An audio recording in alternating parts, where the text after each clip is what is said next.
Ladies and gents, welcome to this Free Friday Lunch webinar. Another one we're presenting. Today we're talking about learning and living good habits. And on behalf of Soldati and Soft Skill Solutions, thanks for being here. Just disclaimer as I start, I don't have a magic wand, but what I'm trying to, or attempting to do, is to give you different perspectives around the content that we're discussing. And hopefully that will pave the way to you living life differently in a better way. And I want to, as always, invite you to reflect, to hold up the proverbial mirror in terms of the content we're discussing and ask yourself, how am I doing? And how am I gauging my performance against what we're covering? To kick off, quote from Joanna Just. She says, in a nutshell, your health, wealth, happiness, fitness, and success depend on your habits. And if we look at the dictionary, a habit is a settled or regular tendency or practice, especially one that is hard to give up. And I think it's important to acknowledge that consistency is the key. All of us can ditch a bad habit sometimes. All of us can live out a good habit like going to the gym now and again. But can we do it consistently? So I want to quickly do a group chat exercise, and I want to ask you, honestly, and Stefan is going to read the scores to me, and I know your name appears against the scores, but be vulnerable a bit, and be honest and say, in terms of living by good habits, how do you rate yourself out of a score of 10? 1 being very poor, or 10 obviously being I'm perfect. I've got no bad habits. I'm happy with the habits I've got in terms of what my requirements is or are for my life from a good habit point of view. Stefan, do you see some scores coming through? Yes, I do. It looks on average like about a 5. We've got a forward to a 6.55, 4.45, 6. So yeah, nothing much higher than a 5 at this stage. There is 1.7. Okay, that's good. But yeah, I would say on average anything from 4 to 5. Well, it certainly seems as if the people, everyone is at the right place. So I'm actually glad about the scores, and I appreciate your honesty. Thank you very much. Yeah. I want to start with, thanks, Stefan. I want to start with this picture. Okay. People often tell me, but you know what? Why worry about habits? I've got a grandmother. She smokes like a chimney and she drinks like a fish. And she's 90 years old. So why bother, actually, from a habit point of view? The issue is that people like that miss the point. They miss it entirely, actually, from different perspectives. First of all, that is typically your exception because the science tells us the opposite. And it's not only about how old you get. I think we miss the trick if we reason in that manner, that life is actually about quality of life. And I enjoy the way I live also because of acquiring the right habits and ditching the bad habits that I know are bad for me. And ultimately, it's about passing on a legacy to the people around you. If you acquire and you live a life where you exercise good habits. And obviously, in our discussion today, I want to focus on meaningful habits, not given habits like brushing my teeth and washing the dishes. No, I want to focus on things that can truly make a difference in our lives. I want to ask you if this sounds familiar. Talking about habits. Binge eating. What are you doing now? I'm stress eating. Okay. I'm so busy. I can't go to gym this week. Well, you ask yourself, I need to ask myself, what's your excuse? What's my excuse for consistently exercising good habits and consistently ditching or letting go of bad habits? And it's not only about habits as far as improving our physical health is concerned. It's much more than that. It's about mind, body, and soul. And very importantly, and absolutely about habits in relation to relationships. And let me give you a couple of those that I've just picked. Yes, but. Do you know yes, but people? Stephen Covey said, most people do not listen with the intent to understand, they listen with the intent to reply. I used to be a yet but person. Unfortunately, I have to acknowledge that. And I realized, but hang on, if I say yes, but, I'm actually saying to that person in his or her face, I'm going to disregard everything you said, because that is not important to me. That doesn't make sense to me. And actually, I want to tell you how I feel, because I'm the expert, I'm the master. And what do you know? Part of ditching the habit of being a yes but person is to say, let's just wait 2 or 3 seconds before I respond to what that person said. Because at least then, ladies and gents, you actually are, if you're not truly doing it, which is hopefully not the case, but you are actually pretending that you listen to what that person said. But if you truly listen to what they said, they might come up with better solutions than you've got. What I do now is I deliberately, like the old scrum rules, or what the referee said when he set the scrum in rugby, they previously said, pause before you engage. And I intentionally try and apply that, as opposed to being a yes but person. Pause before you engage in conversations with people, and see what that does to relationships. Being on time. I'm an African. An African is a person that was born and bred and lives in Africa. I'm an African, always have been, and always will be. There's no such thing in my dictionary like African time. Just now, etc. Mark Burer says, wasting someone else's time may be the highest form of disrespect. One of the worst habits you can ever have. You get those people that are serial latecomers. My dear wife, Marley, before we met, she was still living in Cape Town. She tells me the story. She attended a 2-day workshop in Cape Town. And there was this dude that at the beginning of the first day, he sneaked in. And he was probably 10, 15 minutes late. And the lady that was the facilitator let it slide. She left it. Next morning, guess what happened? The same thing. This guy 10, 15 minutes late, getting into the session. And she stopped everything there. She just stopped talking. And then everybody, obviously, as she focused their attention on this guy, everybody did the same. And she said, excuse me, sir, why do you think your time is more important than all of us' time in this room? And I think that's a very nice story of illustrating the point. Another bad habit is, and I'm a self-acknowledged just-in-timer, used to be much worse than I am currently, and I'm obviously working on it. People thrive on the adrenaline that's generated because of just doing things in time. Yeah, just made that deadline. The issue of that, though, is you get a couple of other requirements that land on your plate. And just in time, JIT becomes JTL. Just in time becomes just too late.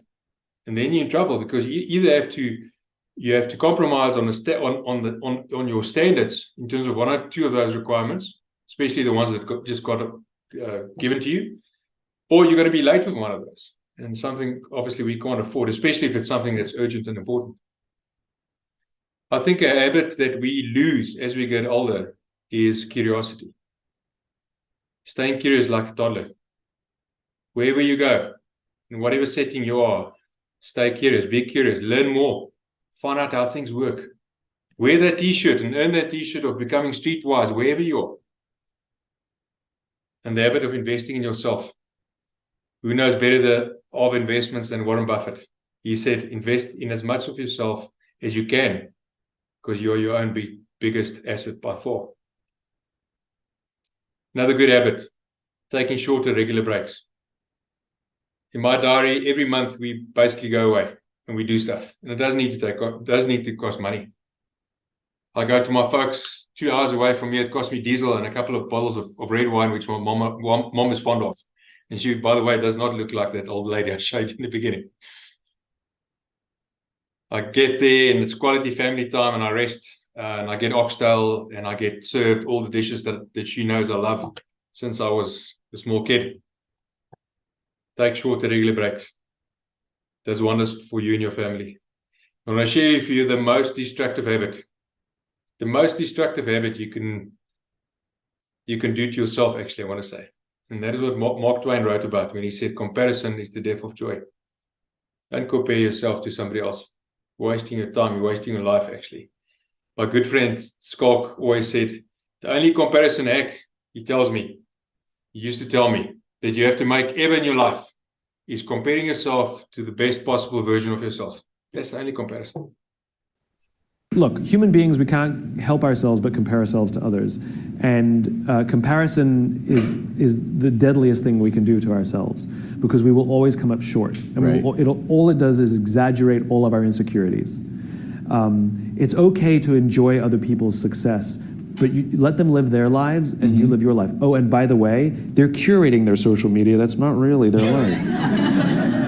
And so you're making decisions based on how you feel, based on their curated things. I know, I've talked to so many millennials. I know somebody who's out of work, really depressed, and yet she goes and does all these things so she has the appearance of this amazing, successful life. And so now she may be making those decisions based on what her friends, who knows what sort of weird, twisted, exaggerated, circle of depression this is forming. So go back to the rules of the infinite game. Your friends are there to admire. Your friends are there to say, God, I'm so happy for them. What are they doing that I can learn from? I'll give you an example. So we can all fall into this trap. So, in my business, authors and speakers and folks like us, we're all comparing ourselves to each other, and sometimes it can get silly and competitive. And there was, sometimes I go on Amazon and I check the rankings of my books to see that I still have a job. And now and then there was this one author who I hated for no reason. He's very smart. His work's incredibly good. He's incredibly well respected. I respect him, but I hate him. And I would check the rankings of his books. And when I was ahead, I'd be like, yes. And when he was ahead, I was like, right? It would drive me crazy. And I had this weird abstract competition. Same thing, right? Social media happened to be Amazon rankings. Right. And I would check in all the time. I'd always check in, mine, his, nobody else, just mine and his. Anyway, I was at an event and we were interviewed together on the same stage. And the interviewer decided to let us introduce each other. So I went first. I had to introduce him. And this is what I said. I looked at him and I said, you make me very insecure. I said, because all of your strengths are all of my weaknesses. And every time I see you do well, it just reminds me what I'm bad at. That's how I opened up. He turned to me and he said, funny, I feel the same way about you.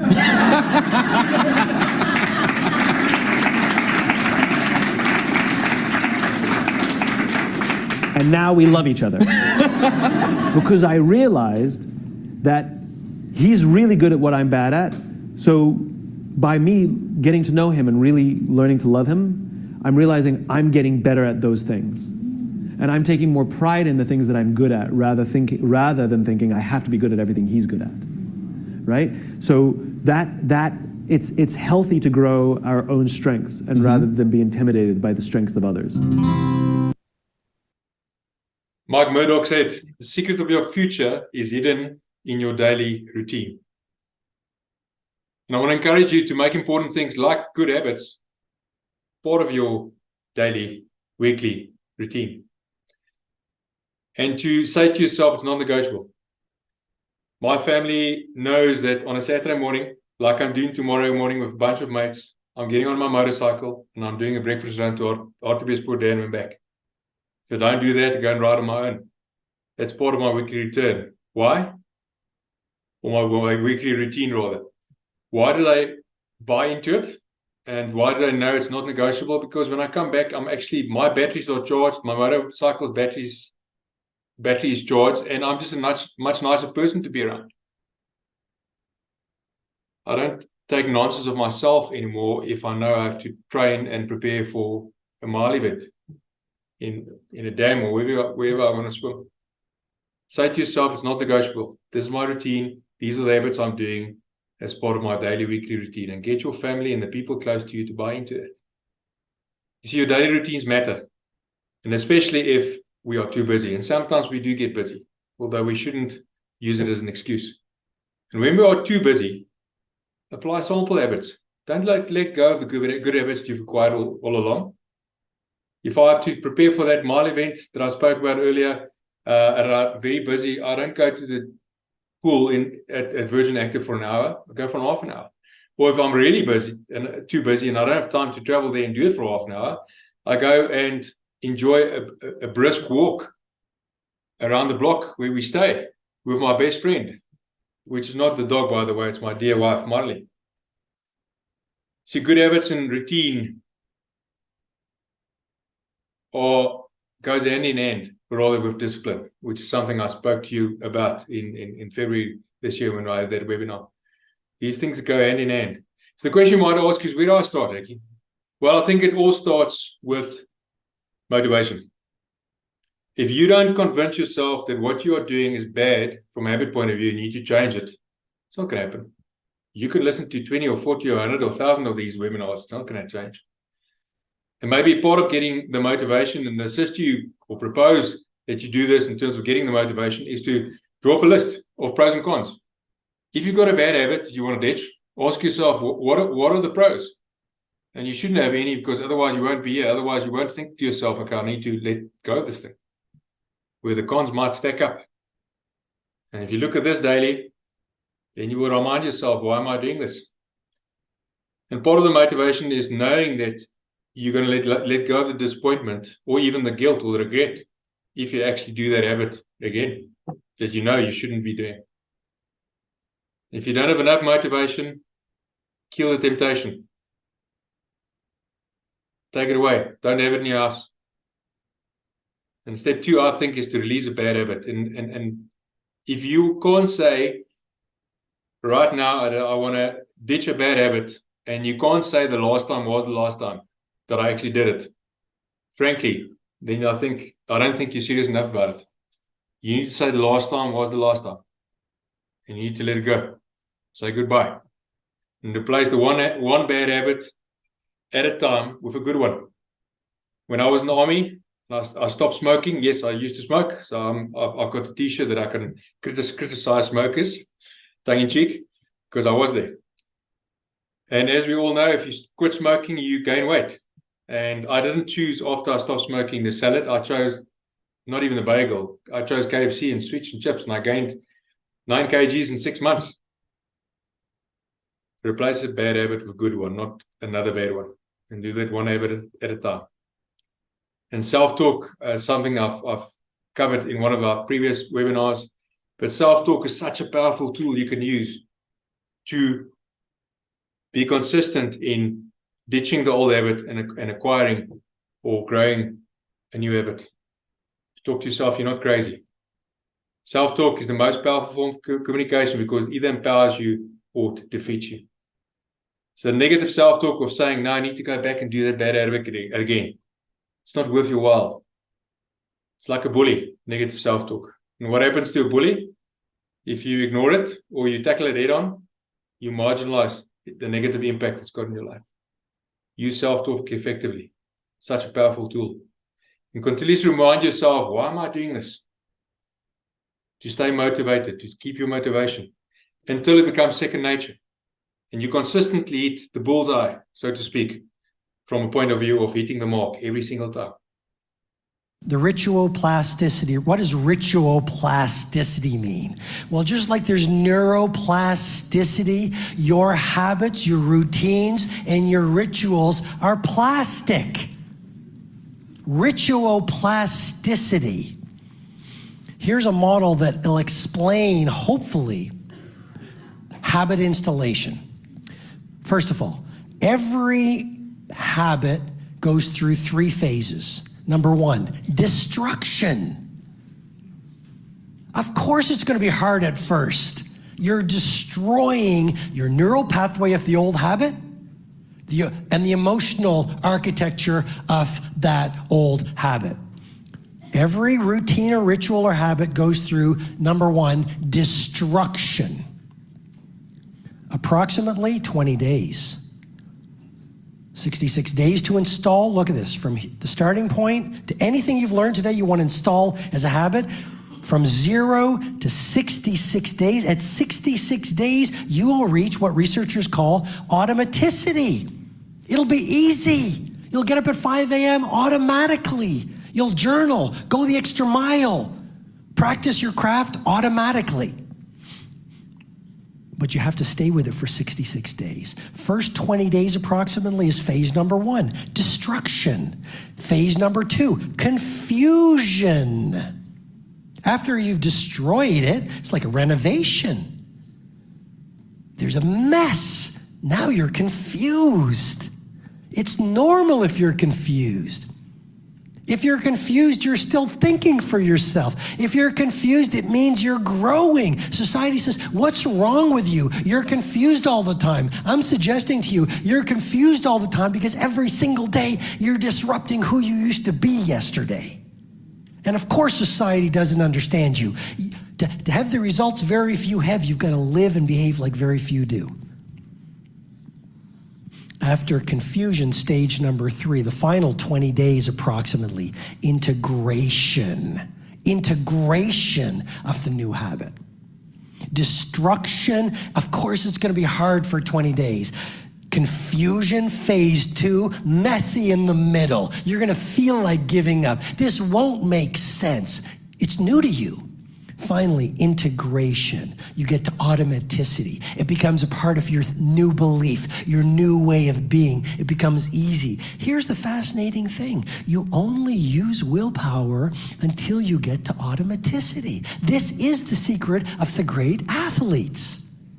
They are spending all this energy on willpower just to install the routine. Once the routine becomes automatic, the exciting thing is they free up their willpower for their next routine to be installed.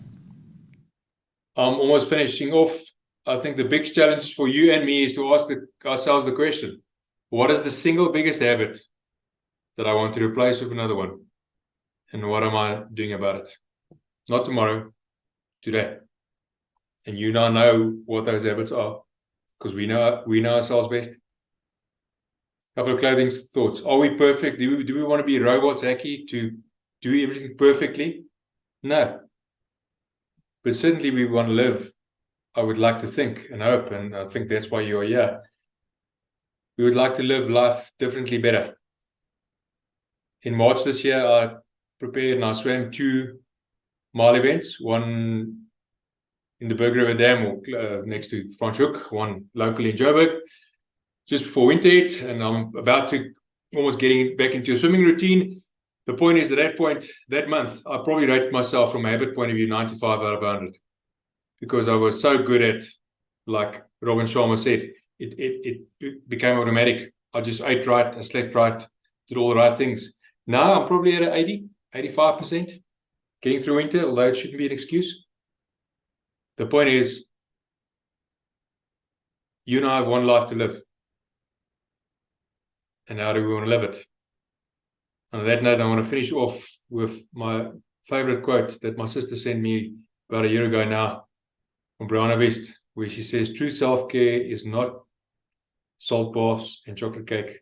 True self-care is making the choice to build a life that you don't need to or want to regularly escape from. And I would submit that if we acquire good habits that we always longed for, to live those, and if we ditch the bad habits that we know what they are, then those 2 circles of the life that I'm currently living and the one I want to live will intersect or overlap rather, and we won't long for that life again, because we will build a life that we don't need to or want to regularly escape from.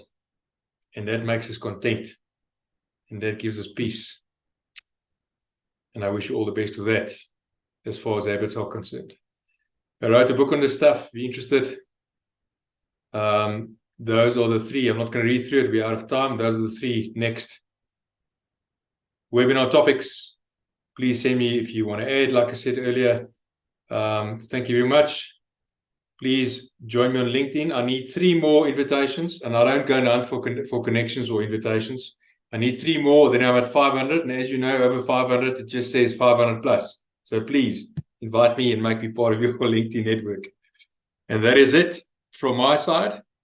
I want to ask you, I'm going to stop sharing.